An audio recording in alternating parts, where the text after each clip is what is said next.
Hi, Korin, owner slash co-founder with my husband Jason of Any Color You Like, Popsicles and Black Napkin Takeout. Please come, try some good food, good shit. You won't be disappointed. We like to support all our local friends and make really fun, nice stuff. Yeah. It's a mess in this attic. Lot going on, but there ain't no need to panic. Come on up and join. We getting wild, getting manic. Spitting truth for all you fanatics. Every week got something new to say. Ain't no filter, this shit coming straight from the brain. It's coming straight from the brain. Yeah, it's coming straight from the brain.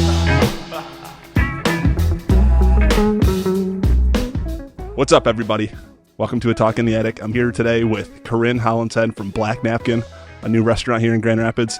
Look, let's be honest. You can tell by looking at me that I smoke pot, all right? And sometimes when you smoke pot, you got to get food. And if you're a stoner, there's no better place than Black Napkin right down the street. And let me tell you this. If you're not a stoner, it's also really good, I imagine. I can only speak from one side of that. But, Korin, thanks for coming here. Thanks for having me. This is so exciting. Your restaurant is probably less than a mile. I think you walked here. I did, yeah. It's about a half mile from the studio, so it's a place we've gone to quite often. Tell us a little bit about it and how the idea came about. Oh, wow. Well, it's our little home away from home. Yeah. I say that because we pretty much live there. We lived there while we were building it out and while we're working there. But basically it started, we were looking just for a storefront for Popsicles. Yeah. And a friend of mine who had actually been in the industry with for a long time, we waited tables together at Bistro, Bella Vita actually. Nice. She started doing commercial real estate a little bit and let us know that potentially the Rinaldi's on the corner of Diamond and Fulton was going to be available. We were like, fuck. That was like a pizza spot? Yeah, forever. Yeah. I think it was a pizza place before then too. So like 60, 70 years of pizza place right there. Yeah, perfect. But we were like, that's like not even a block from our house, basically.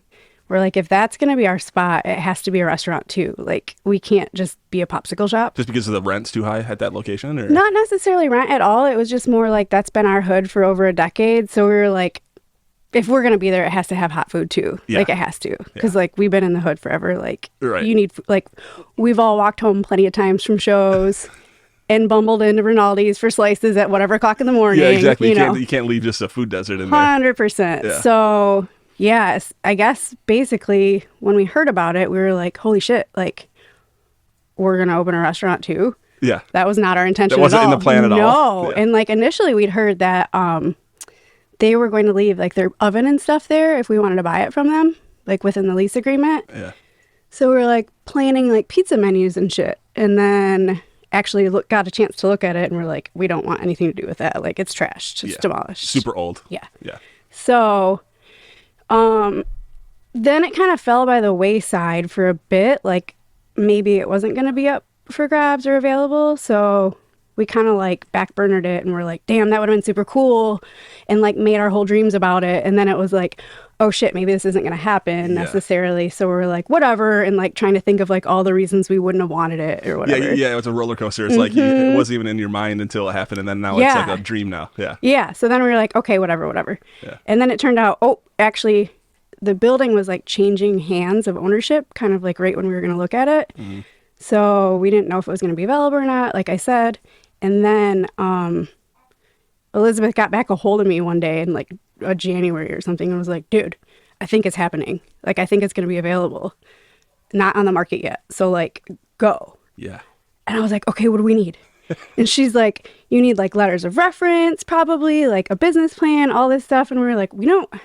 Like, we were running Any Color for, like, 5 years before. Yeah. Like, which we'll get into that. So give a quick synopsis of what that is, since that's actually predates the restaurant. Yeah. That way people can kind of follow along a little bit closer, yeah. So Popsicle Company started off... this year will be our 6th year in August, our anniversary. Wow. We started that on the side. I'll get into the whole thing in a little bit. But so basically we decided to make a popsicle business. And and the name of that is? Any Color You Like. Any Color You Like, okay. Yeah. So we started that, hustling like slowly but surely on the side, got accepted to the farmer's market, started doing festivals, started doing wholesale accounts around town. Were you just producing at home at that point, or? No, we did like commercial kitchen space. Right away. Which we moved like 3 times, yeah. Yeah. Well, initially at home, but we're like, if we're going to go legit, we got to go legit. Yeah, nice, okay. So we actually have our own space that we built out during COVID, like right before COVID hit. Actually, I think we got done like right when it happened. On the manufacturing side of it, or okay, yeah, Yeah. So anyway, we had that whole business on the side, and we were like, okay, this is either like a really expensive hobby because we hadn't paid ourselves. We were just putting the money, we were just putting all the money back into it, getting better equipment, whatever, making the product better. So we were at a point where it was like, okay, we either have to go all in or like forget about it, which obviously we're not going to forget about it. Yeah. So hence finding the storefront. Right. So there we are. Okay. And so that at least gives you have pretty substantial experience going into the Black Napkin conversation. Like at least you've got experience running a business. Yeah, you're not completely novice. To a degree, yeah, but it's a lot different because it was just wholesale. So we go through MDARD, Michigan Department of Agriculture. Right. So like that end of it business wise is like a lot different than building out a whole kitchen space and like all of the shit you deal with. Yeah, especially within GR because like technically our production is in Kentwood. Okay. So not that it's less than, but just a lot less paperwork than being a business and a restaurant. Yeah, it's less competitive out there in Kentwood. Yeah, so for here sure. they'll put people through the more ringer marks. There's more people trying to do it. Yeah, like we were building out our production space and then we were like, fuck, is this even zoned for this? Like we didn't even check before we had like done all of it. And I was like, oh my God, what if this isn't zoned for what we're doing? Well, then you just call it an apartment or something and make a bunch of popsicles. Yeah, which like would have been fine probably, but ended up being fine. So business plan wise and that kind of stuff and like letters of recommendation, all that shit, like we didn't do any of that for any color. Like we just wanted to do it, so we were funding it ourselves. Yeah. We did a Kickstarter for it for a bit, but that was for like a trailer for vending festivals and like finishing up like our production facility. Yeah. So I called my brother who's a CPA and I was like, bro, we're trying to get this spot for not only popsicles anymore, but like a restaurant. Like, wow, and I need a business plan and I have no fucking idea. And he was like, being a CPA, you know, he's well versed in the language that I despise and I'm not good at. Right. And like, we'll never be good at because I don't care about it very much. Like, whatever, creatives don't operate on that aspect, really. Right. So he helped me. He was like, Corey, just like, you know, be very flowery and like all about yourself, which like I'm talking to you on this pod right now, but like I'm not one to like, I'd rather hear about other people's shit than like. Yeah, to talk about yourself. Yeah, big time. Yeah. 100%. Well, like, welcome to the show. Thank you. I'm going to have to ask you to break that today. Yeah, I am. We're here. It's cool. Like, I'm happy to tell the story because it's fun. But anyway, so I'm like writing stuff up. He's helping me edit it. And then I contacted like all the people I knew in our community who like I've known forever through Popsicles or whatever. And had really beautiful things. It was really sweet. Actually, like the letters of recommendation that we got were like, still get me kind of choked up. I can imagine. And like really beautiful. So we put all of that together and like presented it with the new owners of this building, and I swear to God, they didn't even like glance at it. They were like, "Sick, sounds good, let's go," or whatever. You can pay the money. Yeah, 100%, basically. Yeah. Which I was like pretty proud of myself for like researching projections and like all this shit, and like it didn't. It may not have mattered, but you still learned something along the way. Yeah, it was good, and it was good to articulate like where we were, what we're trying to do, and whatever. And actually put a vision on paper too. Like, yeah, that's important. Absolutely. Yeah. Which I always write goals and stuff like for myself, but to actually like really like think big picture and long term and whatever. Yeah, that's especially as a more creative side person, we tend to live in the present more big time, commonly. Yeah. Yes, very much. But but then again, there is a lot of fantasizing going on and things like that. So there's still some level of or like some huge project that's going to take me like 10 years to do, but it'll be killer when it's done, like something like that. But yeah, I guess so, like formalizing it more or less. And so that was the January of 2022. No. This year? No. Oh. It was like 2021. Okay, so and when did it eventually? Because we signed our lease. We didn't end up getting to sign the lease until July of 2021. Okay. Wait. Yeah, 2021. Because we opened October 2022. October 22. Okay. Mm-hmm. Yeah. So once you signed the lease, did they help you with the build out of it all, or how did that all look? No, not at all. We had no idea what we were doing, and I was talking to Elizabeth again, and I was like, "What do we do here?"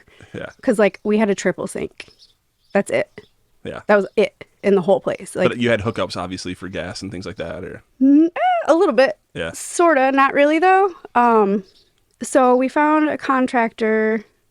I don't really remember exactly. I was kind of just Googling around and like I think that there was like a couple newer places that had opened that had used this contractor for like finalizing stuff, but they Yeah. were more or less turnkey. Right. So I didn't vet these people, and I didn't know what to vet for at the time anyway. So Yeah, like, you just got to roll with it. like, I don't know, like we only have this much money. Like we had no money, basically. We're funding it ourselves. Right.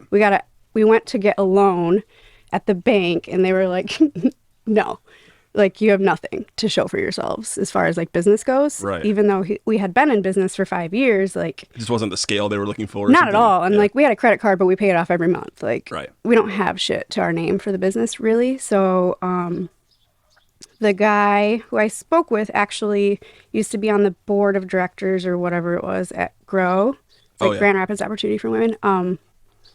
So he asked if I had spoke with them, and I was like, yeah, I actually did like the rigmarole where I like went through a first class and then like was like, this is way too like for me, and like probably like they're an awesome resource and like you can glean a lot of good stuff from them. Yeah, and they focus on giving women business opportunities. Is that? Yeah, and I think technically it's like women and men now. Yeah. They've kind of like dropped the emphasis on women a little bit, but yeah, so they're like a great resource and really helpful, but it was like just not how I roll. Like Yeah. not my vibe. Too seminar feeling. Yeah, and like I probably could have got a lot of help maybe through them, but like same with Jason, like he and I are just not like follow the right way to do shit or like see how you do it, like Figure it out your own way. 100%. Yeah. So anyway, he sat on the board for that, and I was like, actually dude, like I did go, but it wasn't really my vibe. And so we had like a cool conversation, and he'd actually heard of our Popsicles before. Oh, nice. And was like, honestly, like you don't really have a leg to stand on as far as like commercial business loan goes. Right. But do you guys own your home? And I was like, actually, we do.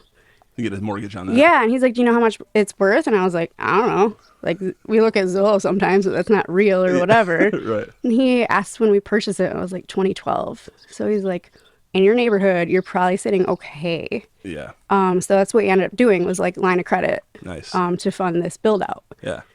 Which we were like, what are we doing? This is like basically a mortgage. It's putting your whole life, everything, like all of it. your shelter and everything into one spot. But at least it gives you full control of it's your money. Though. Big time, yeah. Because Yeah. like from day one, we were always like, we will never have investors because we don't want somebody else telling us what to You do. don't want to answer to anyone. Ever, no, Right. 100%. I mean, That's the that's why point. we're in business for ourselves. Like, I'm not good with authority or people telling me what to do in any means. So like, And your husband isn't either. no, he will. He bends a lot more than I do. Play the game a little bit. Yeah. He's more like water and like whatever to make people like leave me alone. Sure. You know what I mean? Kind of guy. Right. We're like yin and yang in that matter. But anyhow, yeah. So we get this line of credit. And then I was like, Elizabeth, now what are we supposed to do here? Like, how do we find anybody? Meanwhile, we're both working full time still. Yeah. Like I'm serving, Jason's working at Blee or Bliss. Okay. A lot of people call it.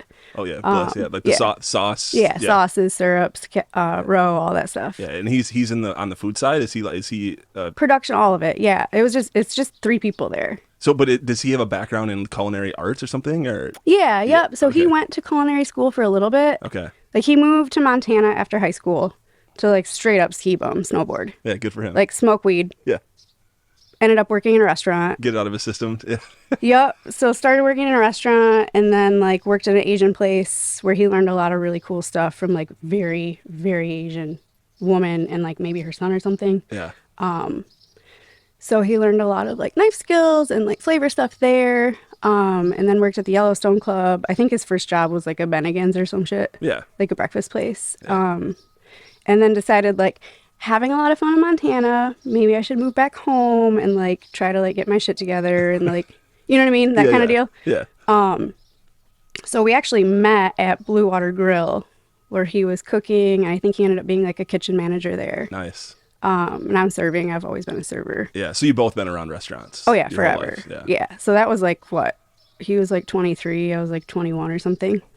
Yeah. I just turned 37. Yeah. So Okay. like a long time. Yeah, and like before then I worked at like a little breakfast place in Caledonia. Yeah. So yeah, he's been. I gotta interrupt a little bit. So like the sound of this, for those of you that haven't even tried Black Napkin, it sounds like it's haphazard or kind of thrown together, and maybe to some extent it was that way, but it doesn't feel that way. Mm-hmm. You know, everything in there feels very intentional. It feels authentic too. And we're gonna put in some spice and some video on this of you kind of showing us around the restaurant a little bit. It's Yeah. small, it's cool. It's a neighborhood spot.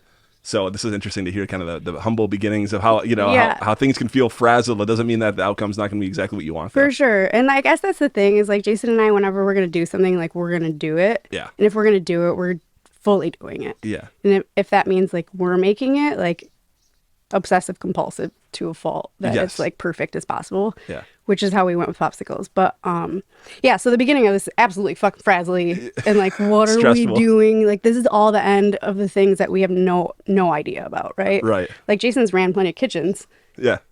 I can talk to people well, but all the other shit, not so much. Like, yeah, I was like doing the business stuff for any color, but it's like pretty minimal paperwork. And yeah, like, you have ingredient, you have the cost of material and labor, and you sell them for the value. There's not a lot of in between. Not really. Yeah.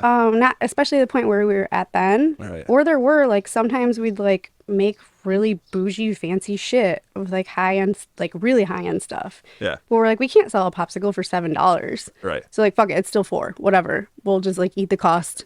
Yeah. Some of these are like less than that. Whatever. Yeah, some of it's more of a marketing exercise and getting a cool flavor out there. Or whatever. We just really were stoked about it and wanted to make it, so we made it. Like whatever. Right. So yeah, we ended up finding this contractors who came in with like a briefcase and a yellow legal pad in the briefcase. That was the only thing in it. It was amazing. I was like, this guy's crazy. This is awesome. Kind of cool though, yeah. Yeah, no, it was awesome. And like whatever, he like looked around and gave us a quote. And we were like, okay, we can afford that, but we still need all of our equipment and all our shit. Yeah. On the other end of it, but whatever, like, ish, we can afford it. Right. So, yeah, we signed the lease in July. Jason quit his job in August. So it was go time. We thought. But then, but it didn't open for another year, though. It was like end of COVID stuff. Yeah. So, like, production was forever. Like, our hood had to get manufactured in California. It took like 4 months to get there. Those are all customized based on the Big space? time, yeah. Which we didn't know for sure what it was going to look like. So Jason like figured all the equipment we'll probably need. Yeah. And like guessed where it would fit. Right. Yeah. And then like we drew out a little map that they had like their architect like draw actual blueprints for that they went off of that we have to submit to the city and all that. Right. And then like by the time it gets done, we're like, why did we put the ice bin on the other side of the line? Like, the fuck were we thinking? At the time, we were like, yeah, it looks good. Probably, I don't know, It'll be fine. Yeah. It'll be all right. But whatever. There we are. Yeah. Yeah, so, and I think I got like signage put together and all that stuff. Yeah. And posted on our building a year before we even opened. Yeah, just get everyone excited. Fully on accident. Everybody was like, there's this whole mystique and like, what's Black Napkin? What's going on there? And it was not intentional. It was like, it works though. We both quit our jobs and thought we were like gonna work there soon. Yeah. And it took like over a year, like whoopsie daisy. Which like Jason picked up another prep job. I like picked up shifts at Bodie's for a while. So it was fine. It worked out, but it was just like, holy shit. Yeah. That makes the story more fun now though. Yeah. It was looking back. It gives you more urgency. The whole thing. Yeah. I mean, it may have taken much longer than a year to get it going, though, if you both would have been working full time still. Oh, for sure. So it's like, what chicken or the egg? You have to do it. You have to jump in. Right. And so we thought we were going to make pizzas, right? Like I said. Yeah. And then Is the menu developed at this point now, and you get the lease and the build out and everything? Well, we knew we weren't going to do pizzas, and Jason's like, I'm doing burgers. We're doing burgers. Like, these burgers are awesome, by the way. I can't stress it enough. These are special burgers. Look at it.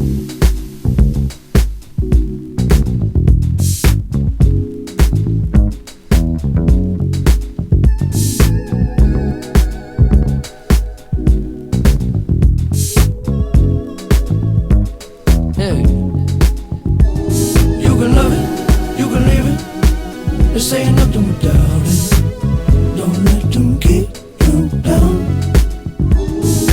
What if I don't need it? There's something about it that just freaks me out.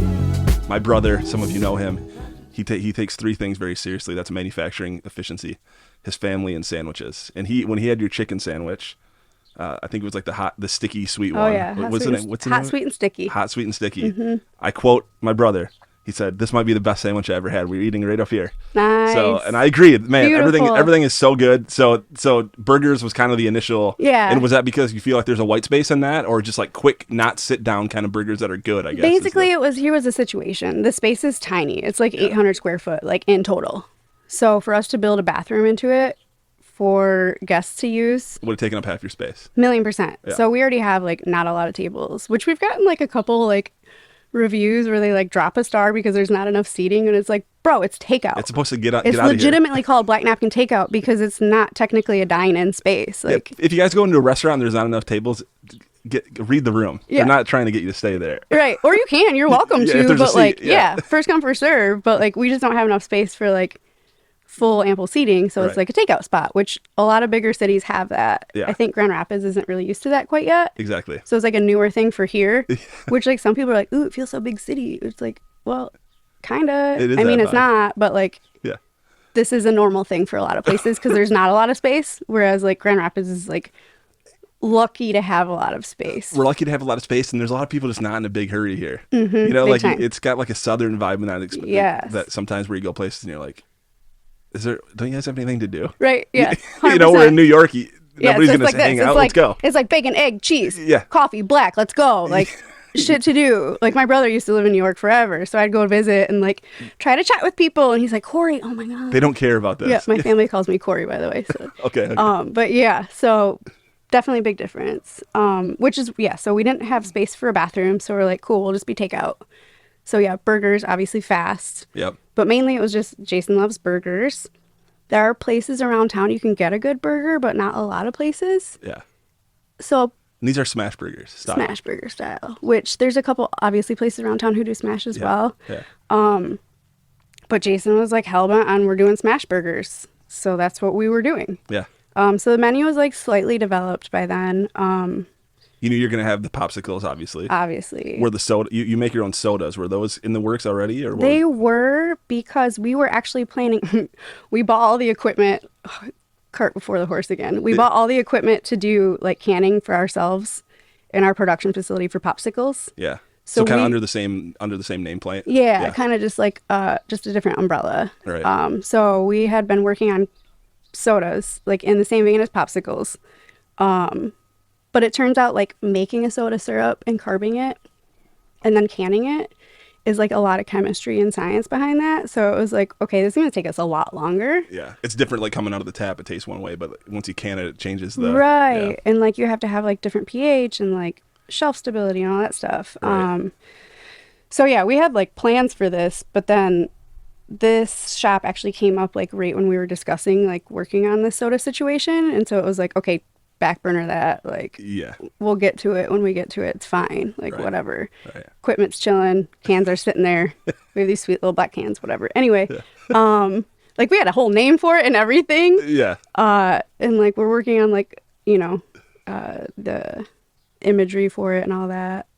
So yeah, the sodas were like an idea already. Yeah. And like flavor profiles and stuff. Right. But that gave you kind of a good.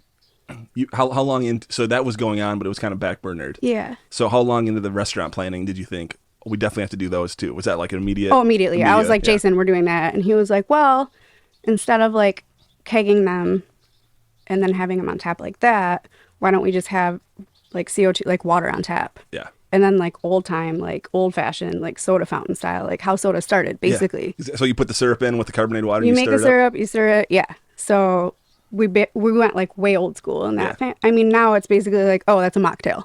Yeah. Is what bars would call that, right? Like Right. you make a cool syrup.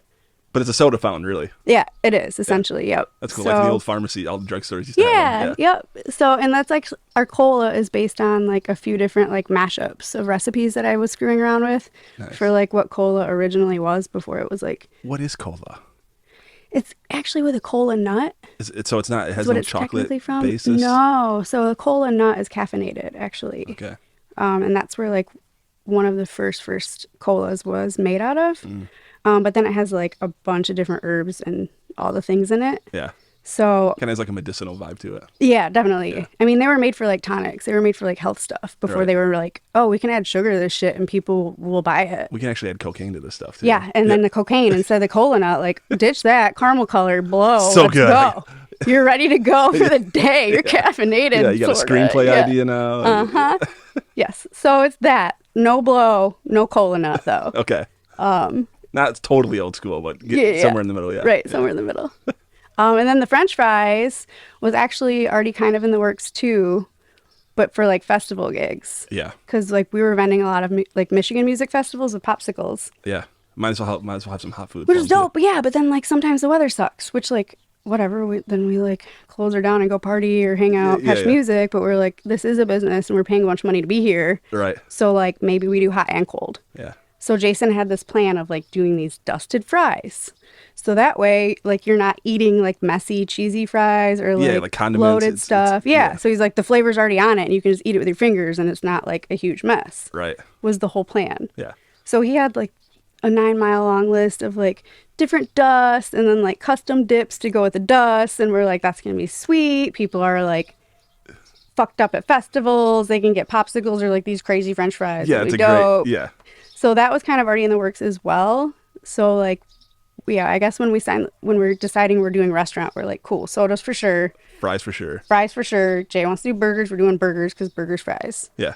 And then he's like, well, we got to do fried chicken too because Because yeah, it's the fucking chicken wars delightful. were raging at that point. too. Yeah, yeah, they were totally. Yeah.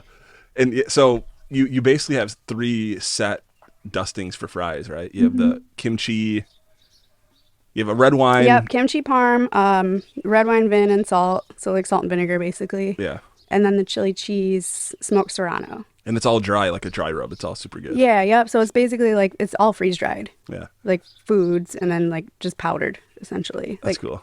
ground into powder. Yeah, it's intense. Like the flavor is intense. on Yeah, this. it is. I Yeah. mean, it's like legit kimchi freeze dried and then ground into a dust. Like That's crazy. Yeah, which is wild. And I think we're getting our hands on a freeze dryer for ourselves soon that we can like freeze dry anything. Yeah, so then you can start making different ones. Like we can make cheeseburger dust. Yeah, exactly. And like dust French fries with cheese. You know what I mean? Like Sounds it's delicious. wild. Yeah. But yeah, so I think that's all the things I have to tell you so far. I mean, that's so. Let's talk about it a little bit. So, this is your chance to tell the people that are listening and watching, like, explain what makes your food so special. I have my ideas. I Sure. think the lacing on your smash burgers, which is that little greasy, crispy thing on the outside, is top notch. It's the best I've seen. How do you actually? Well, what is that? How does that happen? Okay, so Jason tells me this, and I'm always like, "How do you say it?" Because I'm always like Maillard effect. Like I forget what's that. Like the sciencey technical term yeah. is for like Maillard effect. I think is what it actually is. Okay. The way the meat reacts to the heat and like makes that ultra umami shit or whatever. Yeah. Basically makes your mouth happy. Right. So it's like that high heat in contact with that with the beef. Yeah. And A then little you're bit of butter. pressing, you're smashing. No butter. No butter. It's straight up salt beef only. That's all that goes in. That's it. Yeah. So what kind? Where are you? I mean, where are you getting this beef? Is it like your own blend, or how? Why is it so No, good? the blends are actually different from which I've been learning because I'm on the line now, which is new for me. Yeah. Like the past couple months or whatever. Like I'm in the kitchen now, Yeah. helping build, which is fun, and I'm learning a lot more. But so we get our beef from Michigan Craft Beef. Okay. So they're grass fed up north, and then they calm down and finish them like in Traverse City area. Nice. So they do like spent cherries, spent grains, spent apples, stuff like that. Cool. Yeah. So they actually call themselves like Beyond Grass Fed. Wow. In that, So they're feeding that food to the yeah, cows? yeah. So they're living that high on the So high in the hog, high in the cow, they're just fucking having a great life. having a great Yeah. life. Yeah. And then they finish them, they slaughter them. The farmer actually comes in pretty often, and they're super cool dudes. That's A cool. couple brothers, I think. But so that's it. Like it's straight up beef. High heat. It's the heat that It's the matters. heat, and then the smashing. Yeah. Which like I've tried my hand a few times. It I takes skill. It's a. It takes a bit to get it, yeah. Yeah. And like I'm not that tall either, so like leverage wise probably. But like Jay straight up has like this. He has like all chefs have like a knife callus, right? Yeah. And he also now has this like Smash. yeah, it's like like a perfect line across his palm from smashing. Based so on how many. they start like are they starting as rounds? Yeah, they start as rounds. They scoop rounds. Yeah. And then so you put it on the flat, smash it. Okay. So that's It's like the a handle. circular. It's like the handle. Yeah, like a it's cast like a iron thing? smasher. Yeah. Okay. So you're smashing. It's a wooden handle metal thing. Smashing to like the thin consistency, so you get like those crispy edges. Yeah. But then still like soft on the inside. Yeah, dude. So good. And then it's just like a little bit of salt and that's it. Flip it, cheese it if you're gonna cheese it, onion underneath if you're gonna onion.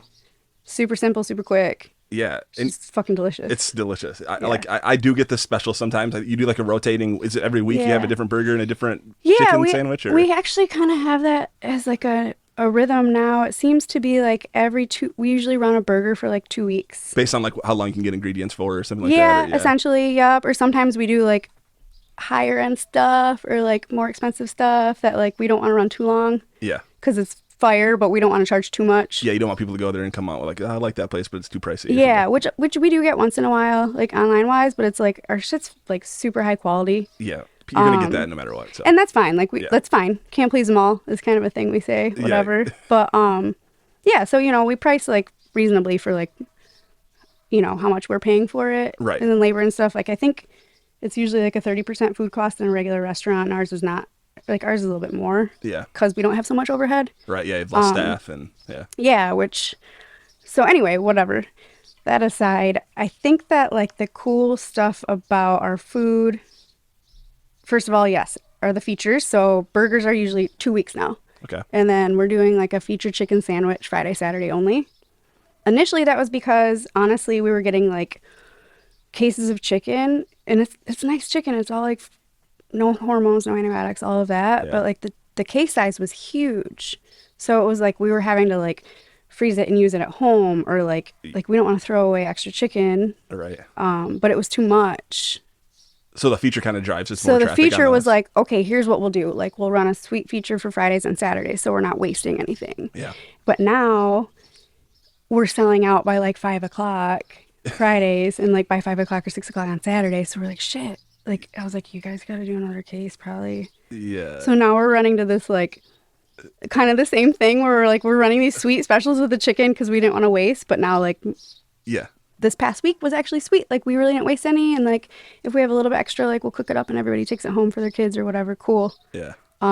So that's kind of the rhythm though, is like, So is that the only day to get chicken now? Is Friday, Saturday? no, we Or have you it still every the day, standard- but you just still like have the standard feature. ones? Yeah. Okay. Yeah. Okay, so the one that was this past weekend, I can't remember, but we were painting the house. Oh, the gorlami. Yeah, tell us about it. I'm going to put up the Instagram picture that you put up there too, because it's a beautiful picture too. We were trying to think of a name for that one because whatever, like we have fun with names over, I think not over what goes into the dish, but like As much as. much as.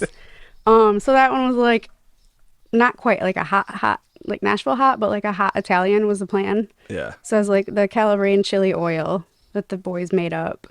And then it had an artichoke caper lemon mayo. Mm. And then like smashed burrata on the top.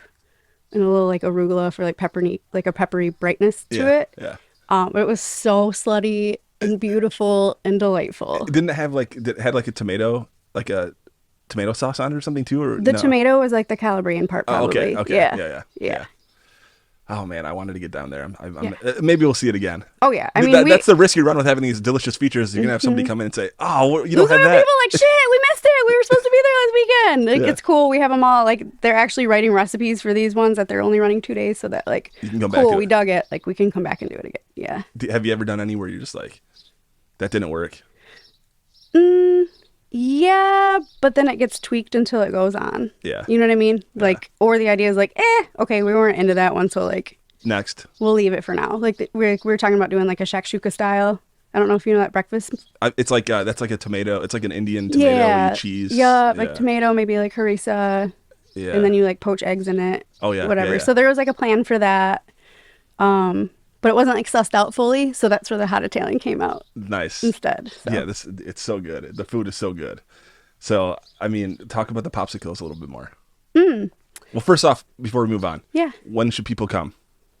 When are you open? Oh, Wednesday through Saturday. Wednesday through Saturday. Yeah. And then 11:30 to 8. 11:30 to 8. So you get your lunch and dinner there. Yeah. Yeah. And like deal with that is no online ordering. Yeah, I like that though. I want to talk about that a little bit. Like Yeah. it's an old school vibe. And the more of Uber Eats you have coming in, and the more people ordering online, the less attention you're going to give the people that are in there on Big foot, which is really time. what you're driving.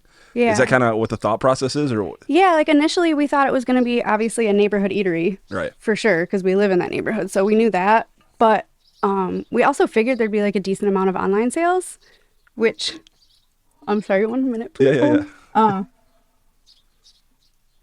We ordered like the ballerist toast system, which is like a POS system. Yeah. So we ordered like the ballerist one ever for like online sales To be specifically. able to manage all of it, yeah. So it's like silky smooth for like the user end and whatever, which we haven't even turned it on yet. Yeah. which I like before we opened, like spent all the time like adding the pictures and like doing the descriptions and all the stuff and modifier shit. But Yeah. like we haven't even turned it on.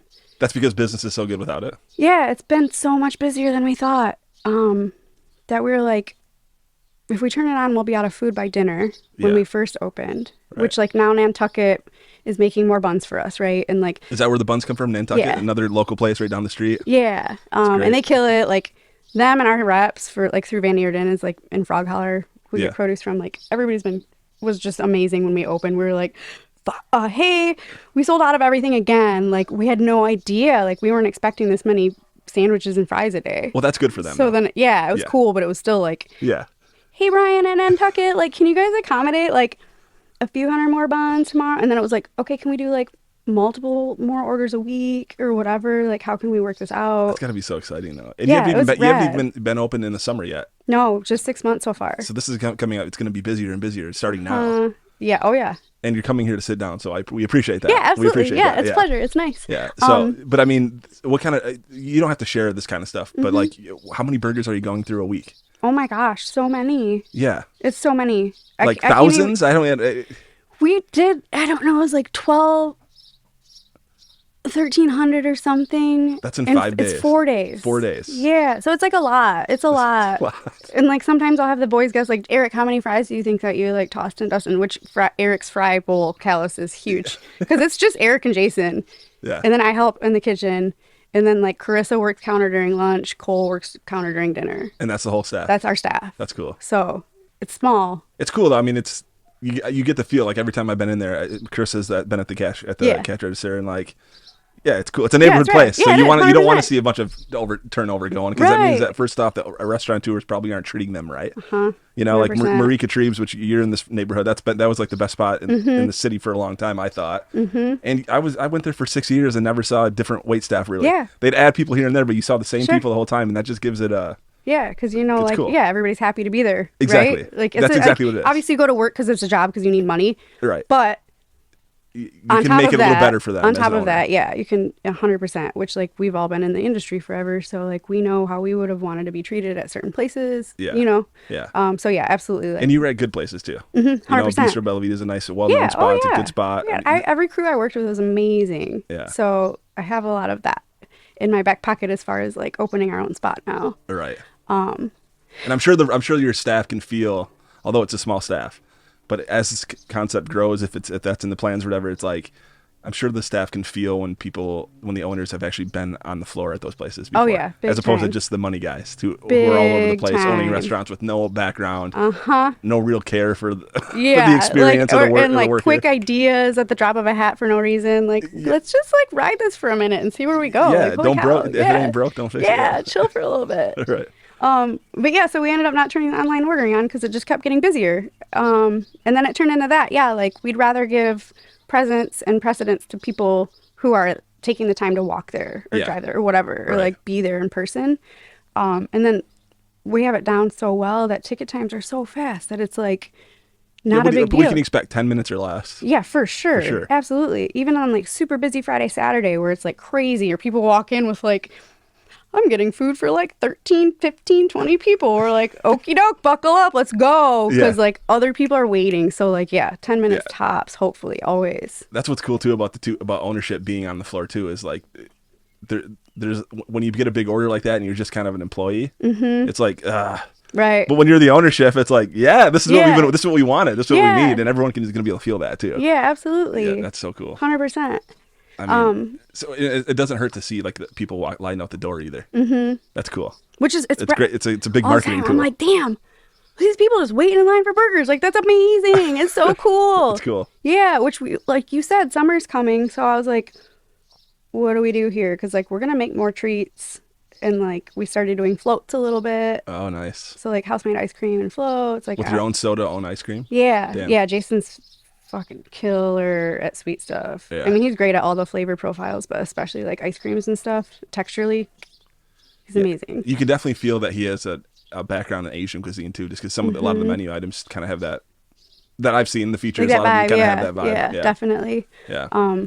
Yeah, and like him and Eric both, like they noodle with stuff. They're both like, which is the beautiful part of being creative, with food is that you can like play with it, think about it, execute it, and then like fuck around with it a little bit more, like get it as perfect as you can, and like cool, run it. And get immediate feedback. Yeah, 100%. Unlike some things, you got to do it forever before you get any feedback. You can literally watch someone within a split second and know if they like it or not, probably. Yep, exactly. Yeah. And so like that's when they're like working on stuff, and like we all taste test and like, okay, cool, like more acid, more this, more that, whatever. Yeah. Sweet, send it. That's cool. Like we love it. Some people might not, whatever. Like yeah. And that's the beauty of having a small place too, is you can do those things. Imagine having 20 black napkins and you got to roll it out to all 20 places, and if it fails, it's like you got to bring it back now. And that's like why we want to be small. Like that's why we wanted Popsicles to say smaller, is because like then we can focus on like what goes in them and like execute them correctly. And maybe it's a little bit smaller of an audience, but like we know it's like as best as we can do it, and they're really not good. Diluted. Tell us about those. Tell us about the Popsicles. Oh, they're awesome. I love them. We actually neither of us really cared about Popsicles before we started making Popsicles. Yeah. Like whatever, he's an ice cream dude. I'm more of like a cookies and stuff, but yeah, I love both of them now. But they're good though. They have like a creamy. They're not the texture, what you're thinking. The mouth feels killer. Yeah, so it's not like a regular like popsicle brand. It's not like icy or anything like that. It's like yeah. So Jason found this cart on Craigslist. Actually, it was like our little tricycle that we vend out of at the farmers market. Nice. So it's like tricycle cooler. Yeah.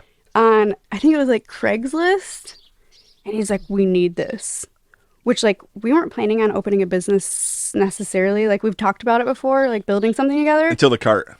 Until he found this cart. Yeah. And I was like, our mortgage is due. Like we were living like pretty tight at the time. Yeah. Young, like going to festivals and shit. Yeah, whatever. Spending your money on parties. experiences and stuff. Yeah. And he was like, we need it. And I was like, our mortgage is due. And like, this is the cost of that. And he's like, but we have to have it. But the return on investment on a cart is we probably gotta fast. Get it. And I was like, all right. So like, I'll pick up some more shifts. We'll figure it out, whatever. So we get it. Yeah. So he makes ice cream. We did it for actually my dad and his gal's like wedding. Yeah. Jason made ice cream for it, and then we tried to like scoop it out of it with dry ice in the bottom of this cooler, and it was hard as a rock. Yeah, just too cold. Pain in the ass. Yeah. No way. Yeah. This is gonna be a nightmare. So Jason's like immediately like, no, we're not doing that unless we did like pints. Yeah. Already scooped. Yeah. Which and then whatever. they're just buying it packaged basically. Basically, yeah. So then he was like, well, what else would be packaged that could be frozen? He's like, fucking popsicles. So scouring the internet, he finds this company on eBay that was going out of business in California. He's like, look at this shape. I've never seen this shape before, because they're all like traditional paletas. Yeah. For the most part. Yeah. Except for like popsicle brand. Right. That has like the more ergonomic. Yeah. Shape. For whatever. Ergonomic or like cost savings probably really realistically is what it is. Potentially, yeah. Yeah, I guess for like packaging and stuff or space. It's easier to manufacture and all, yeah, it could be. I never really thought about it in that direction. Well, all those 100%. when they're selling them for $2 right. for 8 of them or something, you know, they're cutting corners somewhere. 100%. Yeah. So yeah, these are like handmade stainless steel molds that he bought like a couple of. And then he's like, well, what if other people buy these? Like, I don't want anyone else to have this shape. Yeah. Because we've never seen this shape. Yeah, you gotta monopolize the shape. So he's like, we have to buy all of them. Yeah. Like, oh fuck, all right, here we go. We're doing it. Cool. Because like if Jason's deciding to do something, he's like all in. Yeah. Like there's no like dilly-dallying around or like trying it out. Like no, he's like all in 100%. It's the only way to make something happen out of nothing. So this is hobbies too. This is like just in life for him. Yeah. So we get these popsicle molds, and like he's making flavors, which are all really cool because he's already good at that. We know that. Yeah. But we're just freezing them like deep freezer style. And he's like, the texture sucks. Like it's separating or something, or it's just like have you ever like, you know, if you freeze something in your freezer, it's like gummy and like crunchy, like bigger ice crystals. Yeah. We learned. Yeah. And like half of the shit like floats to the bottom. Right. In the mold before it freezes. Yeah, like so it doesn't stay. It yeah. So we're like, huh.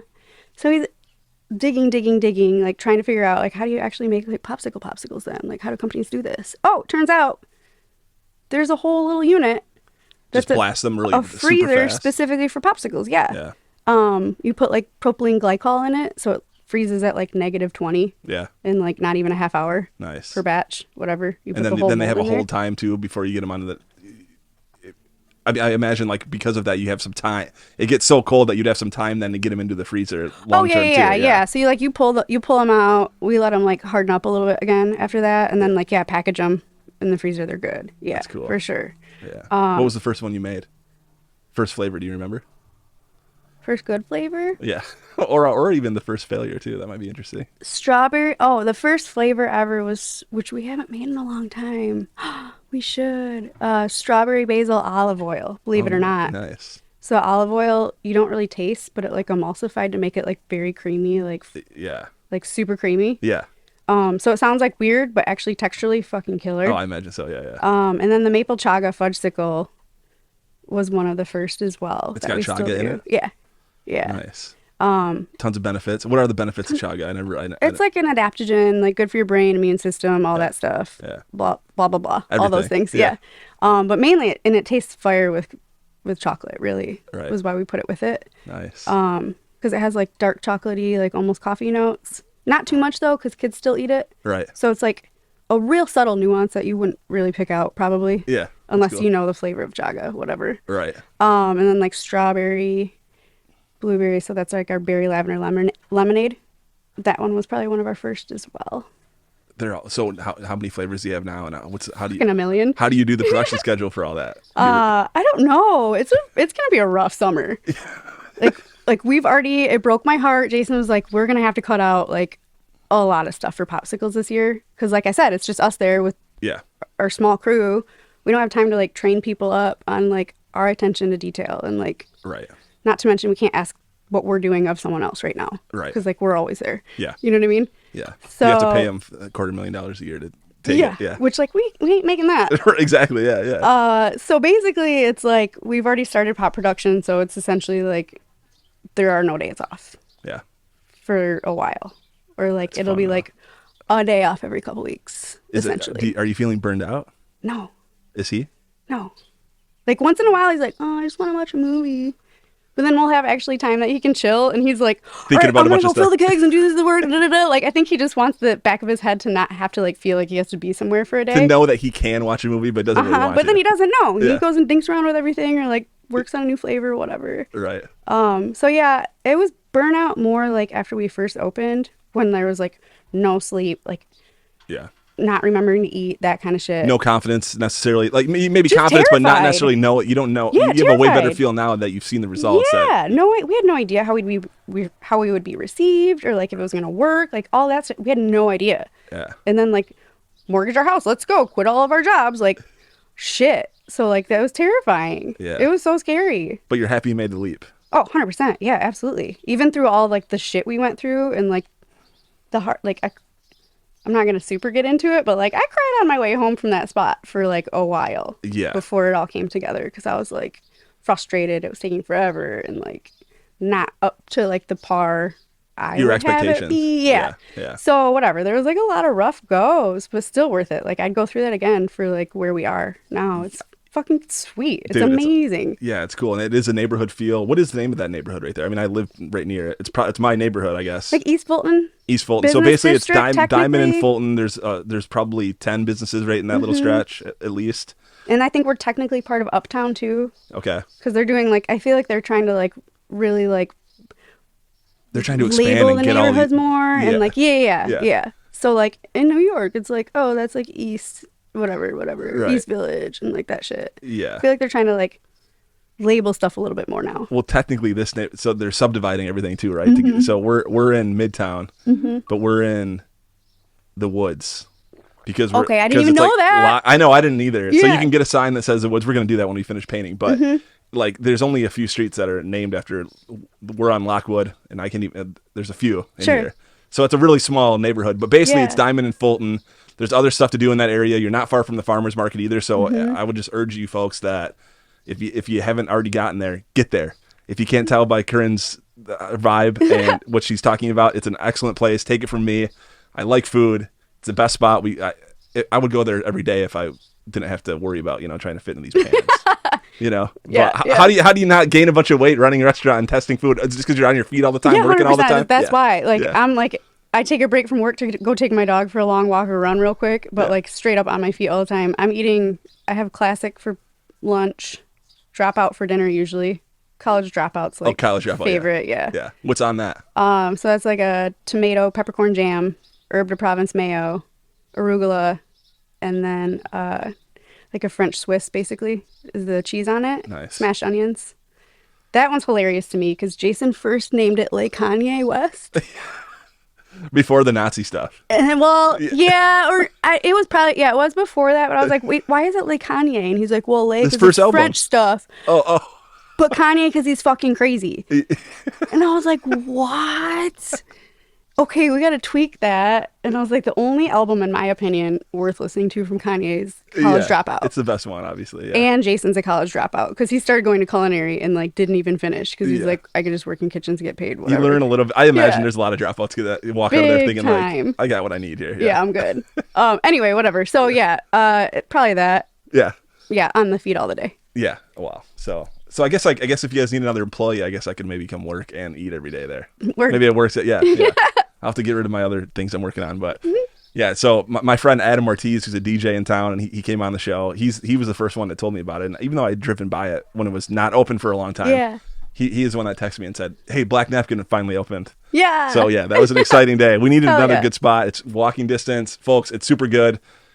Bring your dog. There's parks nearby. Don't bring the dog in the restaurant. I'm going to take this as an opportunity to speak on behalf of Black Napkin. We have not planned about this, so you can tell me I'm wrong because I am speaking on behalf of your business, which is kind of a presumption. But if you go to a takeout place and there's very limited space and you happen to be with a group of maybe 10 people, 8 of which are kids, you don't need to bring the whole party into the restaurant, is all I'm saying.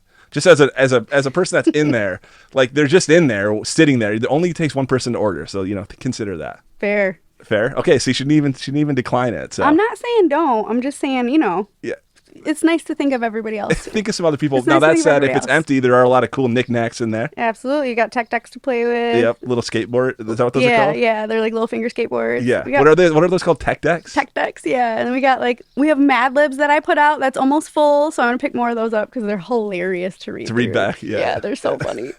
Like little card games and shit to do, which is cool. Like a lot of people sit and like chat with each other or like look at stuff versus like sitting Yeah. on their phone while they wait. Right. Which is really cool. Yeah. Like that's rare. Definitely. It's super rare. It's or like annoying, whatever. By too. all means, do your shit on your phone if you got shit to do or whatever. But Yeah.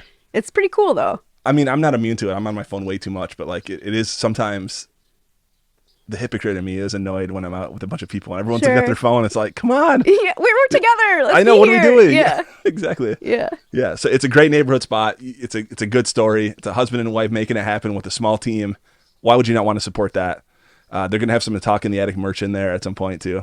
That's an agreement that I just made on the spot here. So there's evidence of it now. So if you don't see it, something went wrong. Corinne, thanks for coming on. Is there anything else you want to get across? What? No, thank you for having me. I'm just really stoked about it. And one thing I will say is a lot of people like dip their toes in with us because we have like some like approachable stuff. Obviously, like classic Big Macs, like, or the Malcolm is built like a Big Mac. Exactly. Yeah. But once people trust us, they try all of our newer stuff, and they're like, "Fuck, that's fire." So all I want to say is like, don't be afraid to try something new. Even if you don't necessarily like it, at least you took an adventure for the day. Yes. And like it ain't gonna hurt you. And it's not going to be shy either. Yeah, It's that delicious. too. The flavor profiles are like really good. They're bold. It's unlike something you've had before. I guarantee it. And of course, just get the classic too if you want. Shit, yeah, I eat a It's- classic every day, like I said. Yeah. Yeah, it's fantastic. great. It's great. I can't stress this enough. Go check out Black Napkin. Have an any color you like popsicle while you're there. Take some for the road. Take some for the kids. Don't bring your big party in there. That's from me, not from Corinne. And enjoy it and support local, folks. That's what this podcast is about. And support the podcast. But before you do that, even go check out Black Napkin.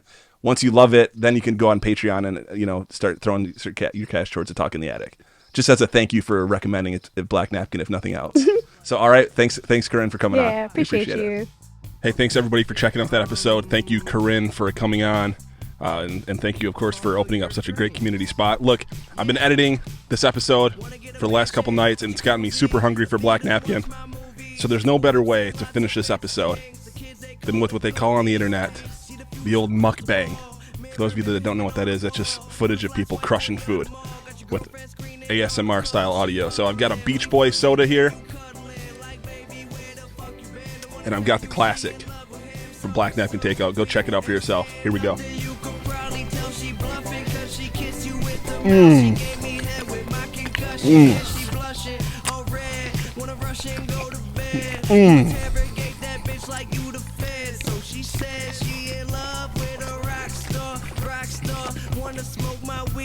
Peace out, everybody.